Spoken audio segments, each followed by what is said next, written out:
We are on course to redeem our country from the discomfort of debt and assert our sovereignty. Early this year, Treasury had proposed a budget of 4.18 trillion. I did direct that it be reduced by 200 billion to come down to 3.99 trillion.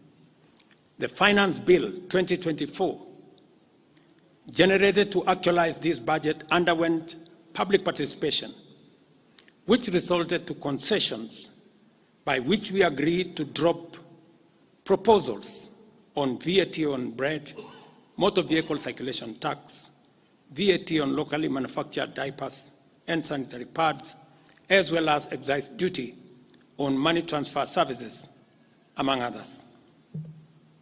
The additional tax measures we had proposed in this year's finance bill were to raise money in the tune of 346 billion.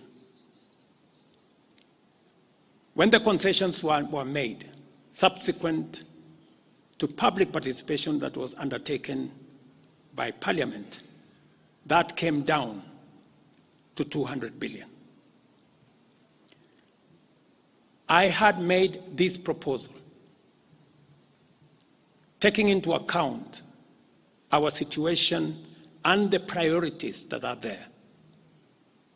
I want to thank the members of Parliament seated behind me and those who voted yes for identifying the priority areas of our nation. Because when I made the proposals to Parliament with my cabinet, we had certain critical priorities for the nation. Number one is our agriculture. We did make recommendation, and part of the money we were going to raise from the finance bill was 10 billion shillings that will go to fertilizer subsidy, 18 billion shillings that would go to making sure that junior secondary school teachers, 46,000 of them would be confirmed on permanent and pensionable basis. We are very clear in our minds that education, being the greatest equalizer, no child in Kenya should go to a school where there is no teacher or where there are no adequate teachers. It is because of that reason that in this finance bill also we had committed to hire an extra 20,000 teachers.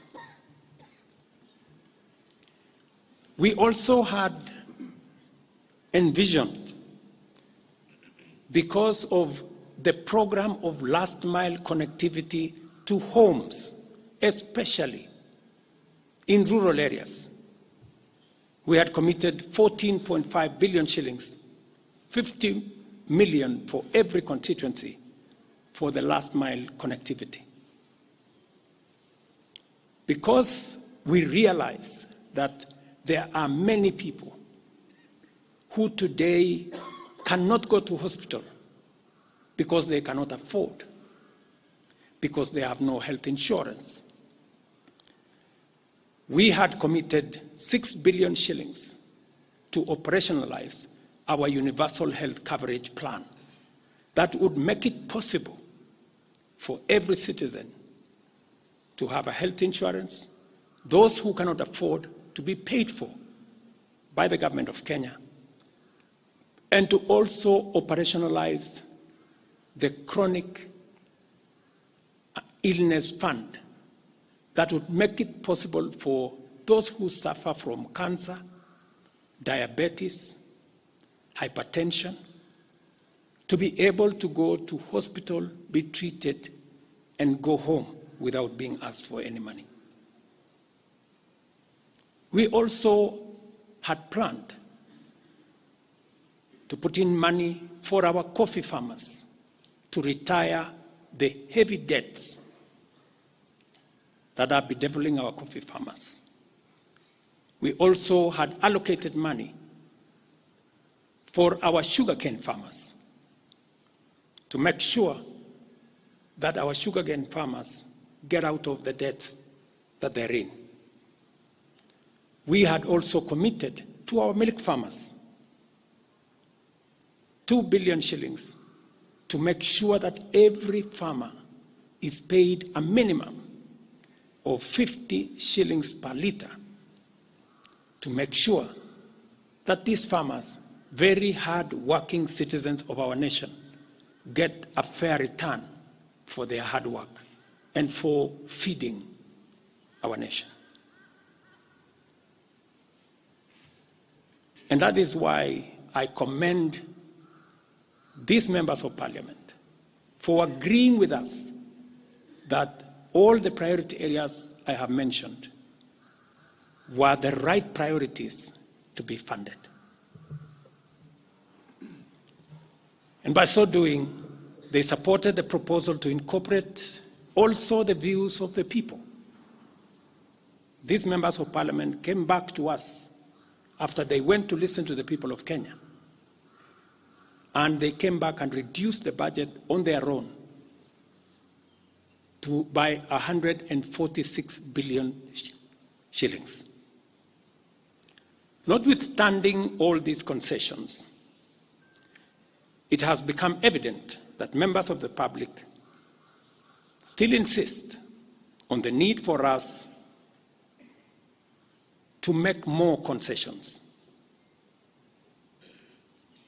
And because I run a government, but I also lead people, and the people have spoken, I am grateful to all the members of the National Assembly who voted yesterday affirmatively for the Finance Bill 2024 as amended on the floor of the House to incorporate the views generated through public participation. And following the passage of the bill, the country witnessed widespread expression of dissatisfaction with the bill as passed, regrettably resulting in the loss of life, destruction of property, and disintegration of constitutional institutions. On my own behalf, and on behalf of these members and many other Kenyans, I send my condolences to the families of those who lost their loved ones in this very